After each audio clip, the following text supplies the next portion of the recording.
이제 균형의 결정과 이동. 자, 이걸 보겠습니다. 자, 이 균형이라고 하는 거죠. 균형. 균형의 결정과 이동. 균형이라고 하는 것은 뭔가가 딱 일치가 돼서요, 더 이상의 움직임이 없는 상태를 균형이라고 합니다.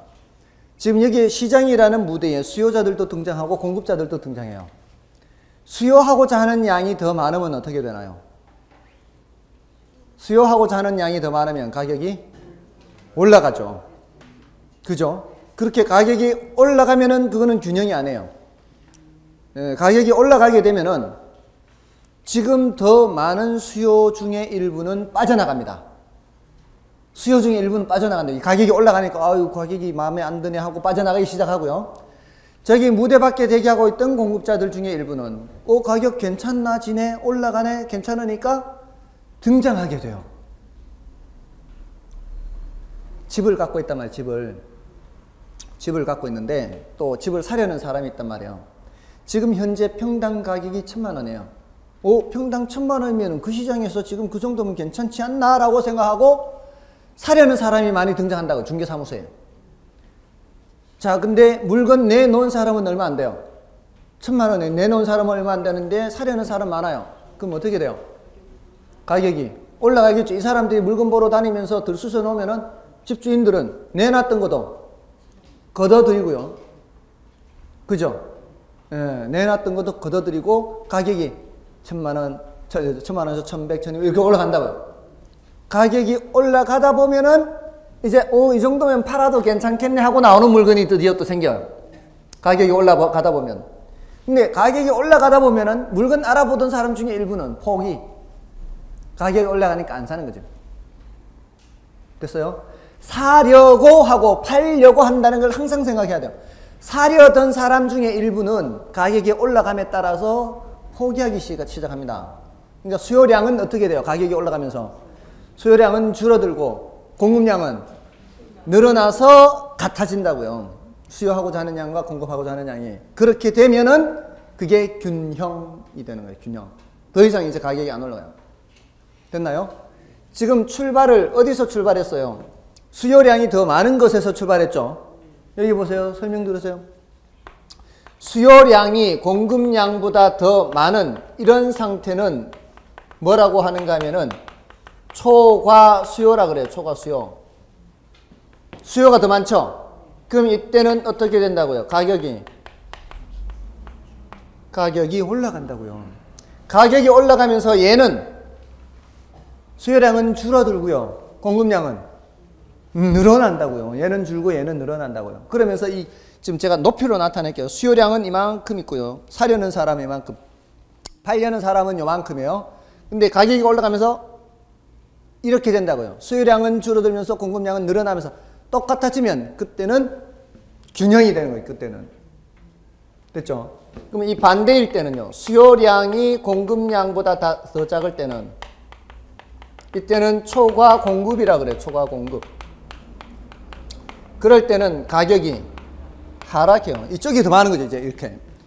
이런 상태에서는 가격이 하락하게 되면은 가격이 싸지니까 이제 괜찮네. 이 정도면 살 수 있겠다 해서 수요량은 늘어나고요. 공급량은 감소해요. 가격이 별로 마음에 안 드니까. 그래서 같아지게 돼요. 이때. 그러니까 얘가 가격이 변해서 얘네들이 조정이 된다고요. 조정이 돼서 결국은 뭐가 되면은 수요량하고 공급량이 같아지면 이걸 뭐라고 해요? 균형이라 그래요. 그러면 얘네들을 뭐라 그러겠어요? 얘를 균형이라고 하면은 얘네들은 불균형이라 그래요. 됐습니까? 요걸 그래프로 나타내면 이렇게 되는 겁니다. 지금 이 상태, 이 위에 있는 상태, 이 아래에 있는 상태. 지금 어떤 가격 수준에서 자 여기까지 읽으면 지금 이거 수요 곡선과 공급 곡선을 같이 나타냈죠. 지금까지는 따로따로 나타냈잖아요. 따로따로 수요 곡선 나타내고 공급 곡선 나타냈는데 여기는 수요 곡선과 공급 곡선을 같은 그래프에 나타냈죠. 여기에서 여기까지 읽으면 수요량을 읽는 거고요. 여기에서부터 여기까지 읽으면 공급량을 읽는 거예요. 여기서부터 여기까지 읽으면 공급량을 읽는 거예요. 여기서부터 여기까지 읽으면 수요량을 읽는 거예요. 길이가 수량이잖아요. 수요 곡선하고 부딪힐 때까지 가서 읽으면 수요량. 그러니까 여기도 수요량이네. 이게 수요 곡선이 이거니까. 공급 곡선하고 부딪힐 때까지 가서 읽으면 공급량이 되는 거예요. 근데 이 위에서는 공급량이 더 많은 거죠. 지금 이게 공급 곡선이에요.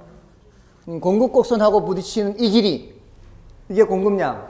수요 곡선하고 부딪히는 이 길이, 이게 수요량이에요. 어떤 가격에서, 예를 들어서 이게가 2만 원이다. 2만 원일 때와 만 원일 때 하면은 2만 원일 때는 누가 더 많아요? 공급량이 더 많죠. 이게 이만큼 더 많죠. 이게 초과 공급이라고요. 만 원일 때는 뭐가 더 많아요? 수요량이 더 많죠. 이거는 초과 수요예요. 이럴 때는 가격이 어떻게 해서 조정이 된다고요?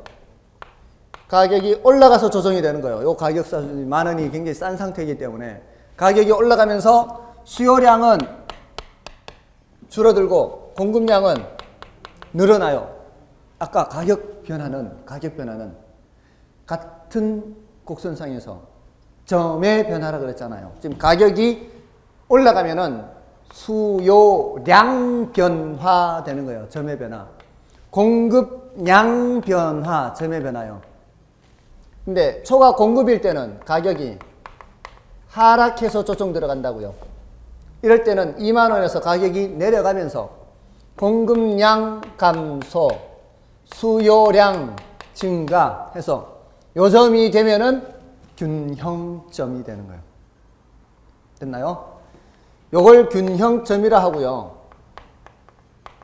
요 상태의 거래량을 균형 거래량 그래요. 또는 균형량. 균형 거래량, 균형량.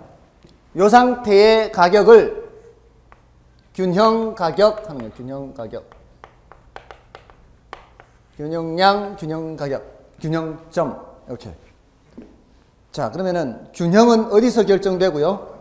균형은 수요량과 공급량이 크기가 같을 때, 일치할 때 균형이 결정되고요. 그래프로 나타내면은 어디서? 수요 곡선과 공급 곡선이 교차하는 점이라 그래요. 교차. 됐나요? 그게 균형의 결정입니다. 균형의 이동은 뭐냐? 이 교차점이 이동하는 거예요. 교차점 이동.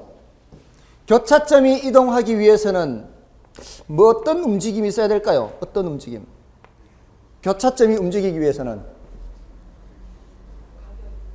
가격 이외의 요인이 변해서 수요 곡선이 이동하거나 공급 곡선이 이동하면 교차점이 이동하죠. 그게 바로 뭐예요? 균형의 이동이에요. 그러니까 균형의 이동은 수요 변화나 또는 공급 변화를 알 수 없으면 몰라요. 이걸 알아야 돼요. 그래서 앞에서 수요 곡선 이동하는 거, 공급 곡선 이동하는 거를 공부한 이유가 바로 이 균형의 이동을 해야 되기 때문에. 자, 그러면 한 가지를 제가 한번 나타내 볼게요. 어떤 지역에 인구가 증가한대요. 그럼 어떻게 돼요? 인구가 증가하면, 어떤 지역 인구가 증가하면 그 지역에 수요가 증가하겠죠. 수요 증가가 어느 쪽에 그려야 되는 거예요? 오른쪽에 그리는 거잖아요. 그렸죠. 요거는 인구가 증가하기 전에 수요 곡선이죠. 이거는 인구가 증가한 후에 수요 곡선이죠. 그럼 이제 이 수요 곡선은 없어지는 거예요. 새로운 수요 곡선으로 판단해야 돼요. 근데 그 새로운 수요 곡선이 원래 공급 곡선과 교차하는 요 점 있죠. 요 점이 새로운 균형이 되는 거예요. 그래서 새로운 균형은, 균형 가격은 어떻게 돼요? 균형 가격, 가격은 상하로 보는 거예요. 상하로. 가격은 어떻게 돼요? 옛날보다 요 수준의 가격에서 요 수준의 가격으로 올라가잖아요. 균형 거래량은 어떻게 되고요? 균형 거래량 증가하죠. 네, 이렇게 된다고요. 자, 이 소리는 중개사무소 생각해 보세요. 중개사무소. 어떤 지역에 인구가 증가하면 그 지역 평당 가격이 올라가고, 이 말이에요. 가격이 올라간다면 평당 가격이, 그 지역 평당 가격이 올라가면서 거래량이 늘어나죠. 거래량이 늘어난다는 얘기는 중개사무소의 수입이 늘어난다 이 말이죠. 체결 건수가 늘어나니까. 맞아요? 자, 요거는 전체 총 건수를 말하는 거예요. 근데 총 건수 늘어나는 것보다 중개사무소가 더 많이 증가해버리면 나눠 먹게 되니까 그렇지는 않겠지만 총 건수는 늘어난다고요. 됐나요? 자, 그러면 지금 제가 그린 거는 수요 증가죠. 그 다음에 또 뭐가 있을 수 있어요? 수요 감소할 때 균형 가격과 균형 거래량 변화를 생각할 수 있겠죠. 그 지역의 인구가 빠져나가는 거죠. 또는 공급이 증가할 수도 있고요. 공급이 감소할 수도 있죠. 모두 몇 가지? 모두 네 가지잖아요. 수요 증가, 수요 감소. 공급 증가, 공급 감소잖아요. 모두 네 가지 중에 지금 제가 하나를 그린 거예요. 그렇잖아요. 나머지 세 가지는 숙제라고요. 그게 숙제라고요. 숙제해서 찍어서 저한테 카톡으로 보내든 문자로 보내든 어떻게 보내든 보내시라고요. 숙제했는 걸 인증받으시라고요. 됐습니까? 네, 이렇게 모두 네 가지인데 한 가지는 제가 그렸으니까 나머지 세 가지를 그리시라고요. 네. 자, 그 내용이 지금 90쪽의 내용인데 90쪽의 괄호 1번을 보시면 수요 곡선 또는 공급 곡선 중 하나만 이동하는 경우 했죠. 그리고 이제 우하향하는 수요 곡선과 우상향하는 공급 곡선을 가정한다 했잖아요. 그게 이제 변화 요인 표에 네 가지가 있죠. 수요만 증가, 수요만 감소, 공급만 증가, 공급만 감소. 이 네 가지 중에서 제가 지금 첫 번째 걸 그린 거예요. 나머지 세 가지를 숙제하시라고요. 아셨죠? 사실은 근데 그 밑에 그래프가 이미 있죠. 이미 나머지 세 개 중에 한 개가 또 있어요. 그 나머지는 알아서 하시고요. 다음에 괄호 2번을 보시면 수요 곡선과 공급 곡선이 모두 이동하는 경우 있죠. 이거는 지금 단계에서 하시기 어려워요. 중요도는 왼쪽이 더 높아요. 괄호 1번이 중요도가 더 높아요. 지금까지 질문한 것을 보면은 왼쪽이 더 많아요. 오른쪽보다. 그러니까 우리 시험에서는 난이도 높은 게 질문은 덜 합니다. 난이도 높은 게. 자, 요게 지금 균형의 결정과 이동에 대해서 말씀을 드린 거고요. 자, 이제 오늘 마지막 주제, 탄력성이요. 자, 이 탄력성은 난이도도 사실 약간 높고요. 중요도도 높습니다. 아까 보셨듯이 탄력성 문제가 거의 10몇 문제죠. 10문제 가까이 돼요. 10문제 가까이. 탄력성 문제가. 근데 이게 계산 문제가 여기서 또 많이 나와요. 여기서는 퍼센트 계산하는 거는 기본적으로 알고 계셔야 돼요.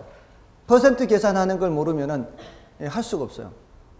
그래서 글 올린 거 참고하시기라고 말씀을 드린 거고요. 이 탄력성은 기본적으로 이렇게 생각하셔야 돼요. 탄력성은 그 개념을 잡아야 되잖아요. 이거 탄력성을 어려워하는 사람이 많은데 그 이유는 이걸 개념을 못 잡기 때문에 그런 거예요. 지금 우리는 수량은 어느 쪽에 나타내고요. 오른쪽에 나타내고 가격은 위쪽으로 상하로 나타내잖아요. 이거는 이것도 알고 있어야죠. 이 방향이 어떤지는. 상하로 움직이는 건 가격 움직이는 거고 좌우로 움직이는 거는 수량 움직이는 거거든요. 여기에다가 탄력성이라는 것은 수량 변화의 크기를 나타내는 개념이에요. 수량 변화의 크기. 그러니까 좌우로 변하는 크기를 나타내는 개념이라고요. 아시겠어요? 좌우로 나타내는 크기를 나타내는 개념이 탄력성이에요. 자, 이걸 왜 공부하는가 하면, 자, 2,000원짜리 한 포기 배추 있어요. 한 포기에 2,000원 하는 배추가. 이 배추가 1,000원 하게 되면 사람들이 수요량을 조금 늘리겠죠? 그죠? 자, 늘리는데 얼마나 많이 늘릴까요? 한번 여러분들 입장에서 생각해 보세요. 배추 가격이 2,000원 하던 게 1,000원 하면은 한 2배, 3배로 늘리나요? 그래요? 배추 가지고 할 일이 그렇게 많아요? 아니, 집에서 배추 가지고 뭐 해요? 네. 배추만 먹고 사는 거 아니에요, 혹시? 아니, 주부들께서는 더 잘 아시겠다. 배추 만약에 지금 김장도 다 끝났고, 지금 이런 철에 배추가 2,000원 하던 게 1,000원 나오면 얼마나 더 살 것 같아요? 별로 더 쓸 일이 없잖아요. 뭐 그걸로 뭐 우거지를 만들라 해도 뭐 얼마나 만들겠어요. 자, 2,000원 하던 거 1,000원 한다 해서 두 포기 사고 하는 거 아니겠죠? 저는 괜찮습니다. 저는 배추 부침개도 좋아하니까 저는 그걸로도 부침개 해 먹잖아요. 배추 부침개. 그거는 워낙 좋아하니까 제가 시간 있으면 제가 해 먹습니다. 집에서는.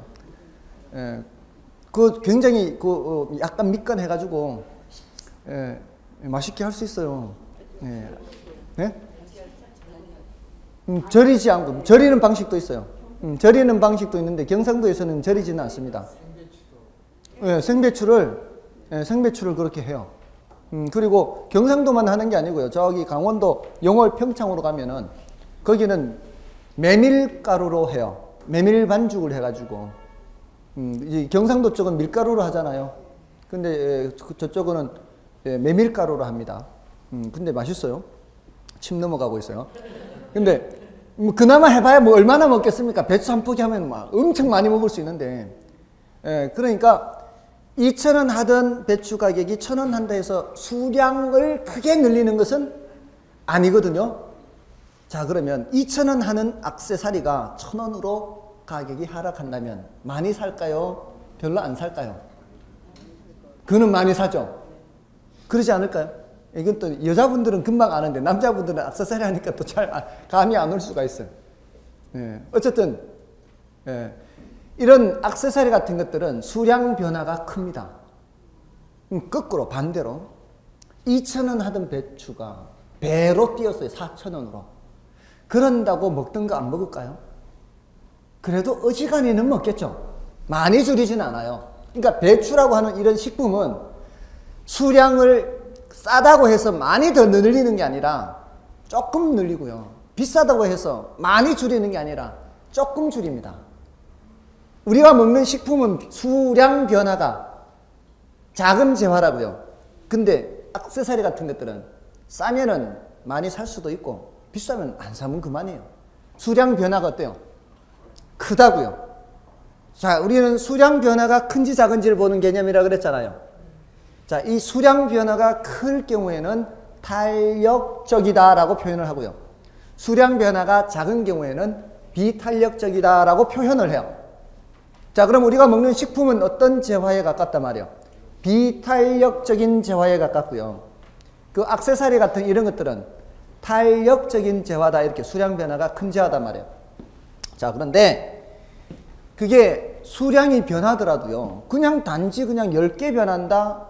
뭐 20개 변한다. 이렇게 수량 가지고 개수 가지고는 그 크기를 판단을 잘 못해요. 그걸 뭐로 표현을 해야 되는가 하면은 퍼센트로 표현해야 돼요. 퍼센트로. 왜냐하면은 모든 재화의 수량 단위가 다르잖아요. 어떤 재화는 킬로그램으로 측량을 하고요. 측정을 하고 어떤 재화는 그냥 개수로 하고요. 이 재화마다 다르고 또 가격도 어떤 재화는 10,000원에서 5,000원 하락할 수도 있고요. 어떤 재화는 100,000원에서 80,000원으로 하락할 수 있어요. 10,000원에서 5,000원으로 하락하는 거는 50%가 하락하는 거예요. 금액으로는 5,000원이지만 100,000원에서 80,000원으로 내려가는 거는 금액으로는 20,000원이나 내려가지만 퍼센트로는 20%밖에 안 된단 말이에요. 그걸 똑같은 선상에서 비교를 못 하잖아요. 그러니까 금액으로 나타내거나 개수로 말할 수가 없고 뭘로 나타내야 된다고요? 퍼센트로 나타내요. 퍼센트로. 아시겠어요? 그래서 퍼센트를 계산할 수 있어야 된다고요. 그래서 수량 변화의 크기인데 기준은 뭔가 하면은 가격이에요. 가격. 가격이 변하는 퍼센트보다 수량이 많이 변하면 그건 탄력적이고요. 가격이 변하는 퍼센트보다 수량이 적게 변하면 비탄력적이에요. 가격 변하는 퍼센트가 기준이 되는 거예요. 그래서 수요의 가격 탄력성 하면은 수요량 변화율 퍼센트예요. 나누기 가격 변화율 이렇게 돼요. 이게 가격 탄력성 하는 것은 가격 변화율분의 수요량 변화율. 제가 일부러 이렇게 매치시켜서 그리는 여기 나타낸 거예요. 그러면 수요의 소득 탄력성 하면 어떻게 돼요? 여기가 수요량 변화율이 되는 거고요. 수요량 변화율이. 여기가 소득 변화율이 되는 거예요. 아시겠어요? 그래서 일부러 이렇게 쓰는 거예요, 지금. 자, 또 하나가 있어요. 모두 세 가지예요. 수요의 교차 탄력성, 그래, 교차 탄력성. 이 교차 탄력성은, 자, 아까 제가 수요 결정 요인을 쓰면서 가격, 소득, 그 다음이 뭐였어요? 세 가지는 꼭 기억하라 그랬어요. 가격, 소득, 관련제 가격이라 그랬어요. 관련제 가격. 그 관련제 가격에서 무슨 가격을 예를 들었었어요? 귤 가격을 예를 들었죠. 그죠? 자, 지금 저는 무슨 수요를 보고 있어요?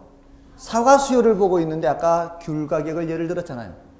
지금 여기에서 이 가격 탄력성은 사과 가격 변화율분의 사과 수요량 변화율이에요. 여기는 가격 변하는 재화와 수요량 변하는 재화가 같은 재화예요. 요는.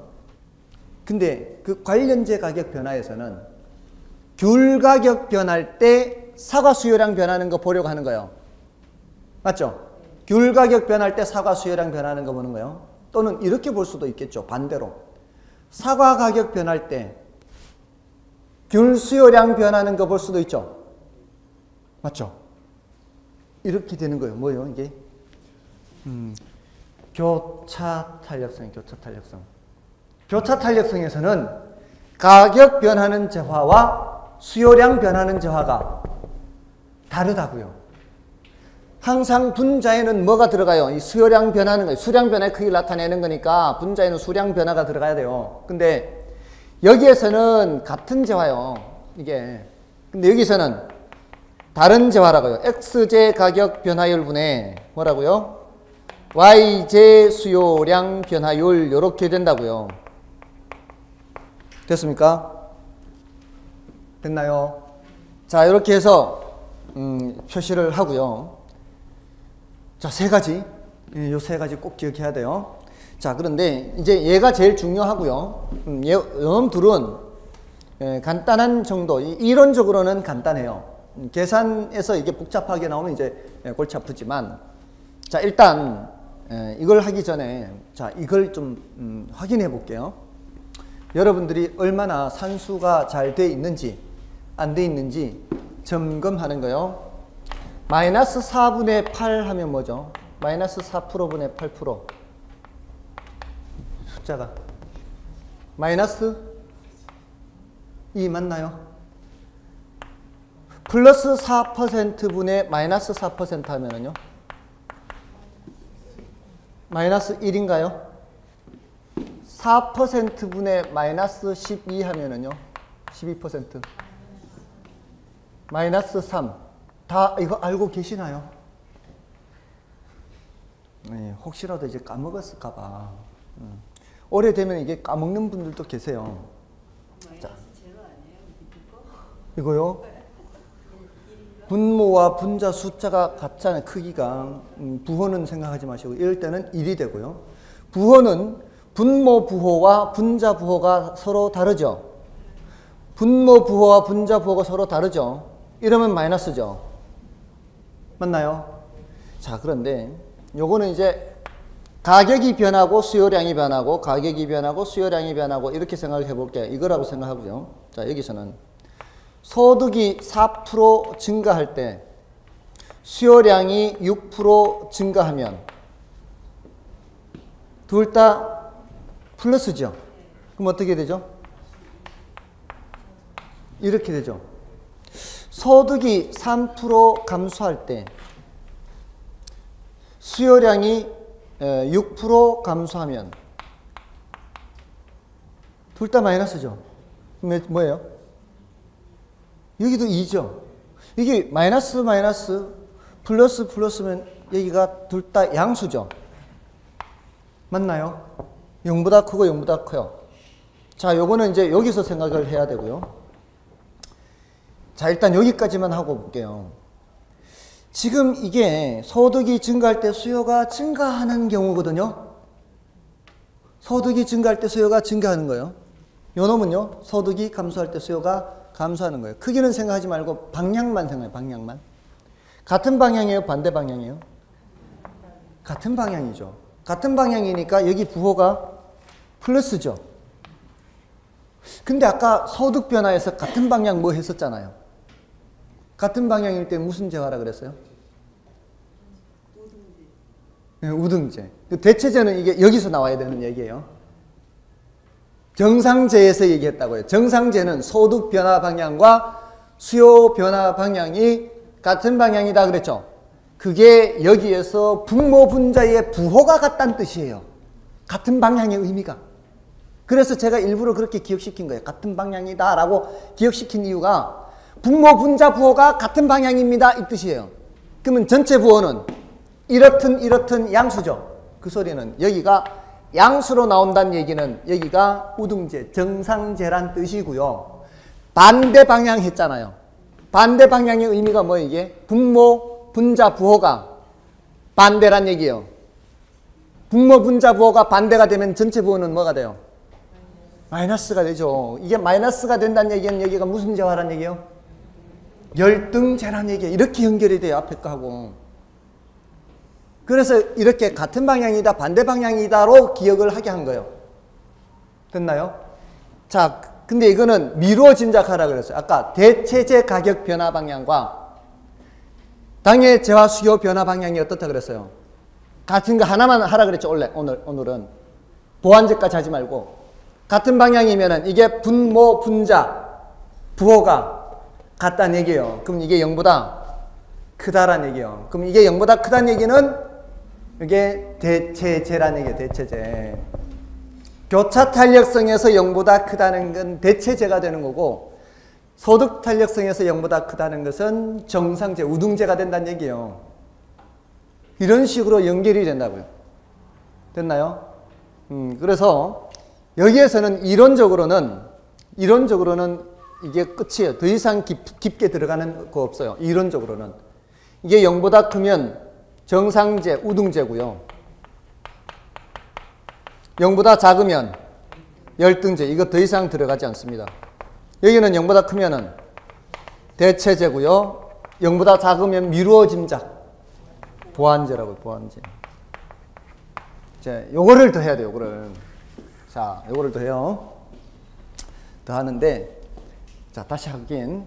자, 여기까지는 다들 계산을 잘 하셨어요. 잘 하셨어요? 숫자가 이쪽으로 가면 갈수록 더 큰 거예요? 작은 거예요? 숫자가 이쪽으로 가면 갈수록 작죠? 근데 한번 생각해 보세요. 가격이 1% 변할 때 수요량이 3% 변한다. 이게 탄력적으로 변하는 거예요? 비탄력적으로 변하는 거예요? 아까 수량 변화의 크기라 그랬잖아. 수량 변화가 탄력적으로 변하는 걸까요? 비탄력적으로 변하는 걸까요? 탄력적으로 변하는 거죠. 탄력적으로 변한다는 얘기는 자, 예를 들어서 얘가 1% 변할 때 얘가 2% 변한다면 얘가 더 탄력적이에요? 얘가 더 탄력적이에요? 얘가 더 탄력적이다라고 해야 되겠죠. 맞아요? 그럼 탄력성이 더 큰 것이 되는 게 얘죠. 얘가 더 작은 거고요. 그럼 숫자로 나타냈을 때 어떤 게 더 큰 수가 되는 게 우리가 이해하기 더 쉽겠어요. 이쪽이 숫자가 더 크게 나타나야 되겠죠. 이쪽이 숫자가 더 적게 나타나야 되겠죠. 이게 더 탄력적이고 이게 더 비탄력적이란 말이에요. 근데 애석하게도 이 수요의 가격 탄력성은 얘가 마이너스면 얘가 플러스고요. 얘가 플러스면 얘가 마이너스예요. 항상 이래요. 왜 그래요? 수요는 가격이 올라가면 수요량은 내려가고 가격이 내려가면 수요량은 올라가잖아요. 항상 이게 반대이기 때문에 항상 마이너스로 되기 때문에 항상 마이너스로 나타나요. 근데 숫자의 크기는 누가 제일 적다고요? 숫자의 크기는 얘가 제일 적은데 제일 탄력적으로 변하는 건 누가 제일 탄력적으로 변해요? 얘가 제일 탄력적으로 변하는 거예요. 이 제일 커요. 이게 가격 변하는 것에 비해서 수요량이 많이 변한다고요. 그럼 이렇게 그냥 고지고대로 마이너스 1, 마이너스 2, 마이너스 3으로 써주면은 좀 헷갈릴 수 있으니까 여기에다가 절대값을 씌워요. 절대값을 씌우면은 얘는 3, 2, 1 되잖아요. 이 숫자가 더 크죠? 이렇게 하면 얘가 더 탄력적인 거고 얘가 더 비탄력적으로 내려가는 거예요. 됐어요? 그래서 절대값을 씌우는 녀석은 오직 요놈밖에 없어요. 가격 탄력성은 항상 음수로 나타나기 때문에 절대값을 씌워서 우리가 느끼기 쉬운, 숫자가 클수록, 탄력성이 클수록 수량이 많이 변한다. 이걸 이제 나타내려고 하는 거예요. 이 숫자가 클수록 수량이 많이 변한다. 됐어요? 근데 얘는 여기다가 절대값 씌워버리면 어떻게 해요? 원래 숫자가 양수였는지 음수였는지를 알 수가 없죠. 그러면 안 된다고. 이게 양수면 정상제, 음수면 열등제라고 표현을 해야 되는데 절대값을 씌워버리면 원래 숫자가 뭐였는지 알 수 없잖아요. 그러니까 여기는 씌우면 안 되는 거예요. 여기도 씌우면 안 되는 거예요. 얘네들은 양수면 양수대로, 음수면 음수대로 그대로 나타나도록 해야 돼요. 아시겠어요? 안 되면은 외우면 되는 거예요. 무조건 이 수의 가격 탄력성은 절대값을 씌워서 나타낸다. 이렇게. 자, 이렇게 하고요.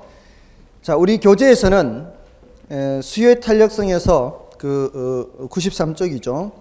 수의 탄력성에서 가격 변화율분의 수요량 변화를 해서 거기만 절대값을 씌우고 있는 이유가 바로 그겁니다. 그리고 그 변화율을 계산할 수는 있어야 된다 그랬죠. 자, 이런 거 계산하려면 어떻게 해야 될까요? 125원에서 138원으로 가격이 올라가요. 이거 어떻게 계산해요? 퍼센트?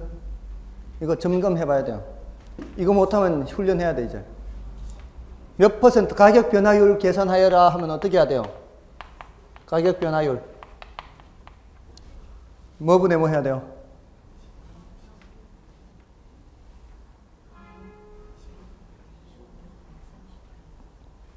큰일 났습니다, 이거. 아니, 퍼센트 계산해야 돼요. 분모에 뭐가 가야 돼요? 125분의 138요? 이러면 안 돼요.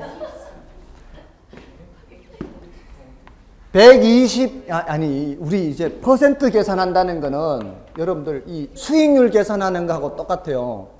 125만원 투자해서 138만원으로 돌아오면 수익률이 몇 퍼센트예요? 이러잖아요. 원금 125만원에 138만원으로 돌아오면 원금 빼고 얼마 남습니까? 13만원 증가했잖아요. 13만원 증가했잖아요. 125분의 원금분의 수익 이렇게 계산하듯이 수익률 계산하듯이 하라고요. 모든 거는 전부 다 돈 계산하듯이 하세요. 어릴 때부터 저는 계산하면은 돈 계산하니까 쉽게 되더라고. 35 더하기 27 그러면은 35원 더하기 27원 이러니까 금방 되더라고. 125만원이 138만원으로 돼서 돌아온다. 새끼 13만원 쳤잖아요. 이렇게 하면 된다고. 이렇게 하면 얼마 나와요? 그럼 계산기로 두드리면 되지. 꼭 계산기 없어도 돼요, 사실은. 아니, 꼭 이렇게 나누라고 해서 꼭 나누기를 하지 말고 곱하기 8을 해도 돼요, 이게. 예? 곱하기 8 하면 밑에가 얘는 1000이 돼요, 1000. 그러면 3, 8이 24, 8, 1은 10, 104예요. 1000분의 104. 그럼 0.104가 돼요. 10.4%예요. 곱하기 8을 하는 방법이 있어요. 125는 8배 하면은 1000이 됩니다. 그죠? 이렇게 분모를 10, 100, 1000으로 만들면 되는 거예요, 분모를. 됐나요? 퍼센트 계산해야 됩니다, 이거. 큰일 났네, 이거. 밴드 반드시 보세요. 밴드에 올렸으니까 퍼센트 계산하는 거. 그리고 뭐 이런 거 계산할 때요. 곱하기 5 이런 거 할 때요. 곱하기 5 하기보다는 나누기 2 한 후에 곱하기 10 하는 방법이 있어요. 이런 거 암산으로도 금방 돼요. 그러면 3, 2 하면 16, 3, 2, 0, 8이죠. 맞나요? 반틈. 나누기 2가 반틈하는 거잖아요. 32 반틈하면 16, 64 반틈하면 12, 16 반틈하면 8이죠. 여기 곱하기 10 하면 뭐예요? 1632080 이렇게 곱하기 10의 의미는 끝에 공짜 하나 붙이라는 얘기예요. 그러면 곱하기 5 하는 거를 암산으로도 금방 구해요. 이거 1632080 이렇게 1632080 끝에 공만 붙이면 되니까. 그렇죠. 우리는 곱하기 5보다는 나누기 2가 더 쉽고요. 나누기 5를 하라고 할 때는 어떻게 하면 돼요? 곱하기 2를 한 후에 10으로 나누는 거예요. 소수점을 한 개 올리면 돼요. 소수점을 이렇게 바꾸면 되는 거예요. 그런 것도 다 올려놨어요. 계산하는 방법 같은 것들도 다 올려놨습니다. 자, 이제 수요의 탄력성. 자, 밑에 요것만 조금 더 설명드립니다. 요거 가격 탄력성만. 아시겠죠? 요것만 또 설명 조금만 더 드리고 이제 마치도록 하겠습니다. 수요의 가격 탄력성은 자, 1을 기준으로 해서요. 이게 1일 때는 단위 탄력적 그래요. 단위 탄력적. 분모 분자의 크기가 어떻다는 얘기예요. 분모 분자의 크기가 같다는 얘기예요. 단위 탄력적이고요. 이 수요의 가격 탄력성이 0이면요. 수량 변화가 전혀 없다는 얘기예요. 여기가 제로란 얘기예요. 그렇잖아요. 1분의 0, 2분의 0, 3분의 0, 4분의 0 전부 다 0이죠. 분모가 아무리 10, 100, 1000 많아도 수량이 전혀 변하지 않는다는 얘기예요. 수량이 전혀 변하지 않는 경우를 이 탄력성이 0인 경우라 얘기하고요. 이게 1보다 작다는 얘기는 뭘까요? 탄력성이 1보다 작다는 얘기는 수량 변화가 작다 이렇게 해석할 수 있죠. 수량 변화가 작다 이렇게 해석하는 것은 비탄력적이다 이렇게 얘기를 할 수 있어요. 그러면 비탄력 하다가 얘는 전혀 수량 변화가 없죠. 완전 비탄력이라 그래요. 완전 비탄력. 근데 요 값이 1보다 크면은 뭐라 그럴까요? 수량 변화가 더 큰 거죠. 분자가 큰 거예요. 그러면 뭐라 그래요? 탄력적이다 그래요. 탄력적. 그러면 1보다 크다가 수요의 가격 탄력성이 무한대가 되면은 완전 탄력적이다 이렇게 얘기를 해요. 완전 탄력적이다. 일단 구별을 그렇게 하자고요. 완전 탄력적인 거는 뭐예요? 수량 변화가 엄청나다는 얘기예요. 완전 비탄력적이라는 얘기는 수량 변화가 전혀 없다는 얘기예요. 자, 그게 이제 구별을 하는 거고요. 일단 자, 그게 이제 93쪽의 표 얘기입니다. 밑에 표. 자, 이제 넘어가시면은 조금 이제 복잡한 얘기가 있어요. 자, 일단 94쪽에 반가로 2번은 지금 말씀을 드릴 거고요. 반가로 3번은 난이도가 좀 높습니다. 요거는 나중에 할 거예요. 반가로 3번은. 반가로 2번을 지금 알아야 돼요. 이거는 중요해요. 반가로 2번은. 거기 뭐라고 되어 있어요? 가격 탄력성과 그래프라고 되어 있죠. 그건 중요합니다. 자, 이거를 요렇게 한번 나타내 볼게요. 지금 여기가 가격이 100원이에요. 가격이 100원 할 때 여기가 10개였어요. 자, 근데 가격이 50원으로 하락하니까 A라는 수요 곡선과 B라는 수요 곡선 두 가지 수요 곡선이 있는데 B라는 수요 곡선의 요 수량은 25예요.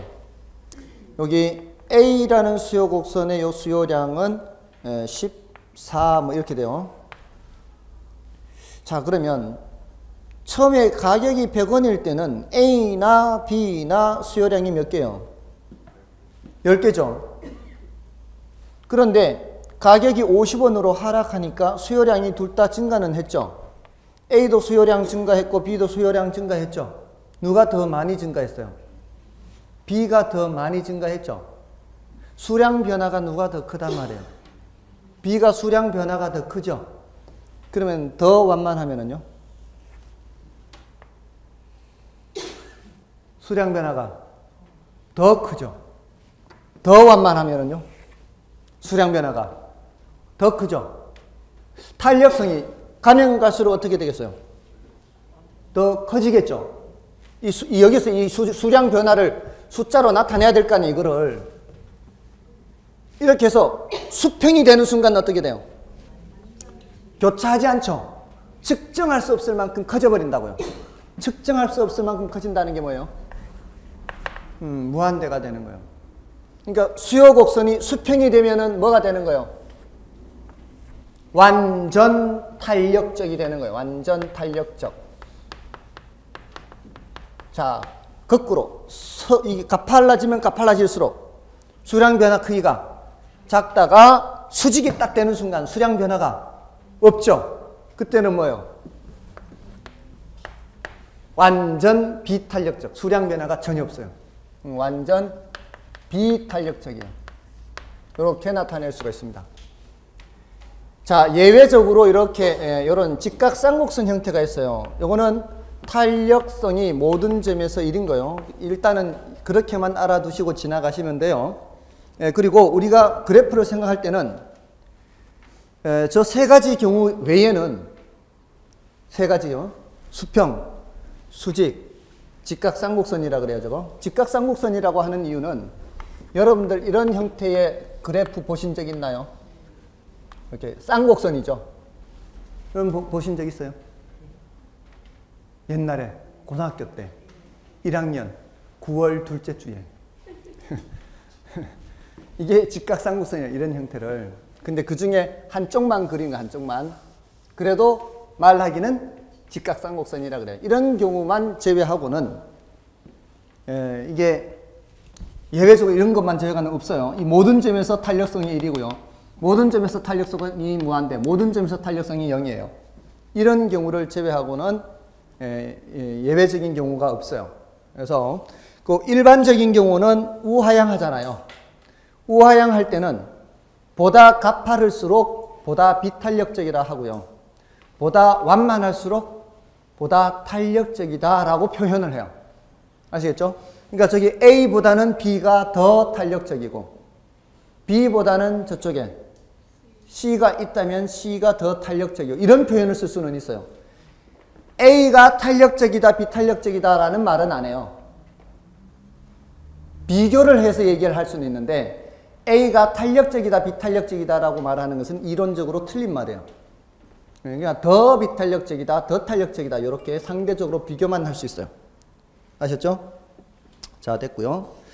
반가로 3번은 이거 난이도가 높으니까 나중에 말씀을 드리고요. 그 다음에 그 반가로 4번에 수요의 가격 탄력성 크기 결정 요인이라는 게 있죠. 자, 요것도 좀 체크를 해야 되는데요. 가장 중요한 게 맨 위에 두 가지예요. 그리고 맨 밑에 7번 하고요. 맨 위에 동그라미 1번, 2번, 맨 밑에 동그라미 7번. 자, 이게 이제 어떤 의미인가 하면은 대체제가 있느냐 없느냐에 따라 탄력성의 크기가 달라진다는 거예요. 자, 제가 과일 가게에 갔어요. 과일 가게에 사과를 사러 갔는데 지난주보다 올랐어요. 살까 말까 고민이 돼요. 지난주보다 올랐어요. 근데 옆에 귤도 있고 다른 과일도 많아요. 이런 상황하고요. 다른 과일이 없는 상태예요. 제가 사과 수요량을 많이 줄이는 경우는 어떤 경우일까요? 다른 과일들이 많은 경우예요? 다른 과일들이 없는 경우예요? 다른 과일들이 많은 경우죠. 많은 경우면은 이 가격이 올라가면은 안 사면 그만이죠. 많이 줄일 수 있죠. 대체제가 있어요, 없어요? 대체제가 있잖아요. 대체제가 있으면 이거 안 사면 그만이라고요. 대체제가 많을수록 수량 변화가 크다고요. 그 사과 수량 변화가 크다고요. 맞잖아요. 대체제가 없으면은 어쩔 수가 없잖아요. 뭐 조금이라도 사야지 어떻게. 맛이라도 봐야 되니까. 뭔 뜻인지 아시겠어요? 대체제가 많을수록 탄력성은 크다 돼요. 이게 많을 같이 하고 이게 많을수록 탄력성은 커진다 이렇게 연결 지으면 돼요. 그리고 앞으로 1개월 동안 수량 변하는 거 하고 앞으로 6개월 동안 수량 변하는 게 어떤 게 더 많이 변할까요? 고려하는 기간이 길수록 탄력성은 커져요. 네, 이런 식이에요. 대체로 밑으로 내려가면 다 그래요. 가격 수준이 높을수록 소비에서 차지하는 비중이 클수록 잘게 세분할수록 탄력성이 커지고 이런 것들은 그렇게 어감상 기억하기가 어렵지 않습니다. 근데 그 중에서 요 두 가지 하고 맨 밑에 시장을 세분할수록 시장의 세분화해서 시장을 세분할수록 탄력성이 커진다. 그 정도면 되겠습니다. 자, 다 됐네요. 그 97쪽에 있는 괄호 2번과 괄호 맨 밑에 괄호 3번은 뭐만 체크하시라고요? 이게 0보다 크냐 작으냐에 따라서 어떤 재화가 되는지만 알면 되니까 넘어가시고요. 그 다음에 공급의 가격 탄력성 가시면은 이거는 수요 곡선하고 똑같아요. 공급에서도 보세요. 수량을 우리가 어느 쪽으로 나타내요? 수량을 좌우로 나타내죠. 수량을 좌우로 나타내기 때문에 공급 곡선도 이게 완만하면 완만할수록 수량 변화가 어때요? 완만할수록 수량 변화가 클 거 아니에요. 그러니까 이것도 수평일 때는 완전 탄력적, 수직일 때는 완전 비탄력적 이렇게 돼요. 똑같습니다. 보다 탄력, 보다 비탄력 다 똑같고요. 자, 일단은 지금은 이 정도면 되겠습니다. 그 99쪽에 탄력성과 균형의 이동이라는 거 있죠. 요것도 이제 나중에 하기는 해야 돼요. 근데 지금으로서는 거기까지 하면은 여러분들이 다칠 수가 있으니까 더 이상은 하지 않고요. 기초 개념을 익히면 되는 거예요. 자, 오늘 했는 걸 간단하게만 되짚어 볼게요. 수요 공급 개념을 했죠. 개념에서는 유량 변수, 저량 변수 구별이 굉장히 중요합니다. 그 다음에 수요량 변화, 수요 변화 했죠. 공급량 변화, 공급 변화 했습니다. 여기서 그 재화의 가격 변화에 의해서 수요하고자 하는 양이 변하는 것은 수요량 변화. 그 재화의 가격 이외의 요인이 변해서 수요하고자 하는 양이 변하는 것은 수요 변화. 수요량 변화는 같은 수요 곡선상의 점의 변화. 수요 변화는 선의 변화입니다. 선의 변화가 중요합니다. 그래서 오른쪽으로 이동하느냐 왼쪽으로 이동하느냐, 선이 어떻게 이동하느냐에 따라서 균형의 결정과 이동에서 숙제하는 내용이 나오는 거예요. 그 숙제가 이제 오른쪽으로 해야 되는 왼쪽으로. 여기 됐죠? 그리고 균형이라고 하는 것은 수요량과 공급량이 크기가 같을 때 균형이 달성된다. 그래프로 나타낼 때는 수요 곡선과 공급 곡선이 교차하는 점이 바로 균형입니다. 균형이 달성되지 않는 경우에는 초과 수요 또는 초과 공급인 경우에는 가격이 상승하든가 또는 가격이 하락해서 조정이 들어가서 결국은 균형으로 가게 되어 있습니다. 그죠? 다음에 이제 결정된 균형은 이동할 수가 있고요. 이동하는 거 4가지 중에 3가지가 숙제였습니다. 됐죠? 그 다음에 탄력성. 탄력성은 기본적으로 수량 변화의 크기다. 그 수량이 가격이 변해도 수량이 변할 수 있고 소득이 변해도 수량이 변할 수 있고 다른 재화 가격이 변해도 수량이 변할 수 있다. 거기에 따라 수요의 가격 탄력성, 소득 탄력성, 교차 탄력성이다. 얘네들은 0보다 크냐 작으냐에 따라서 정상제, 열등제 또는 대체제, 보완제 이 정도면 이론으로 더 이상 들어갈 필요가 없고요. 얘는 더 들어가서 탄력성과 그래프 같은 거 더 완만할수록 탄력적, 가파를수록 비탄력적이다. 수직이면 완전 비탄력적, 수평이면 완전 탄력적이다. 이런 내용 체크를 해야 돼요. 됐죠? 이 정도만 해도요. 오늘은 사실은 이게 탄력성 개념이 수량 변화를 나타내는 개념이다라는 것만 알아도요. 사실은 충분하다고 볼 수 있습니다. 아셨죠? 수량 변화의 크기를 나타내는 개념입니다. 자, 오늘은 여기까지 하겠습니다. 다음 주는 이제 수요 공급 이론, 시장 이론과 경기 변동 이론 여기서부터 들어가도록 하겠습니다. 애쓰셨습니다. 감사합니다.